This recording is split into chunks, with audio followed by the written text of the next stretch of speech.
यार गाइस ये देखो गोया फेंक रहा है जी, पंडा बननी आ रहा है। ये मज्जो का कारोबार इसका है और की इन्हें करना इतने से। आपको कैसी लगती है? ठंड दा मौसम है, अच्छी लगती है। कम भी 19-20 लाख की। अच्छा, अस्सलामुअलैकुम दोस्तों, क्या हाल चाल? उम्मीद करना सब खैरियत नाल होगे। आज तो मेरा बहुत ज़्यादा फ़नी व्लॉग बनने वाला है। मैं अपने दोस्त ने क्या सी कि यार ना कोई वीडियो बना के सेंड कर, उन्हें इतनी मज़े की वीडियो बना के सेंड की थी, मज़ा आ जाएगा। वीडियो देखो, चैनल सब सब्सक्राइब करो, लाइक करो, कमेंट करके दसो एक कैसी वीडियो बनी है। यार गाइस ये देखो गोया फेंक रहा है। चुप है। ये उसका छोटा भाई है। ये चाचा मनीर क्या कर रहा है? ये गोल जी पंडा बननी आ रहा है। भाई से बात कर रही है, मज्जो का कारोबार इसका है और की इन्हें करना इतने। ये बस मेरे को पूछो कितना दूध आना मेरे को पूछ ला कितना दूध 10 से 15 किलो लीटर किन्ने दिन का? एक दिन का। चलो जी ठीक हो गया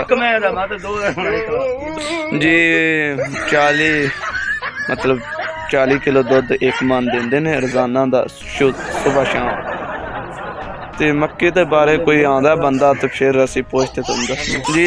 जी गाइस लस्सी दे शकीन जी। लस्सी आपको कैसी लगती है?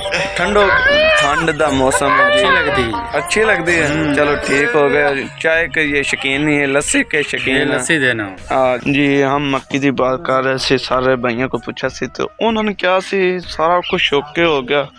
ते जी हम मक्की की सूरत हाल देखते हैं क्या मक्की में आता है। आ जाओ जी।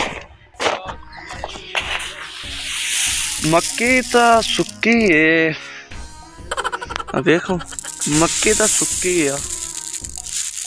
हाँ जी सुक्की मक्की है जी।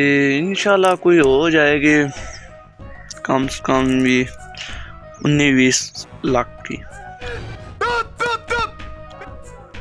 हाँ जी ये जी 17 कोई 60 कोई एकड़ की है मक्की।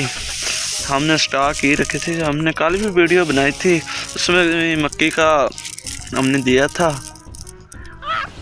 मस्त जोक मारा रे। आपने यार लाइक नहीं देते हो बॉस, नहीं तो हम रोजाना 1-2 वीडियो पाए करेंगे इंशाल्लाह।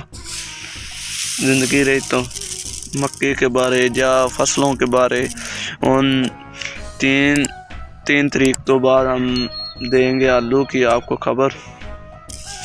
ठीक हुआ। अगर इलेक्शन आ रहे हैं आप किसको वोट पाएंगे? इलेक्शन आ रहे हैं आप किसको वोट पाएंगे? मुझे ये तो ज़रूर बताना। ठीक होगा, ओके बाय।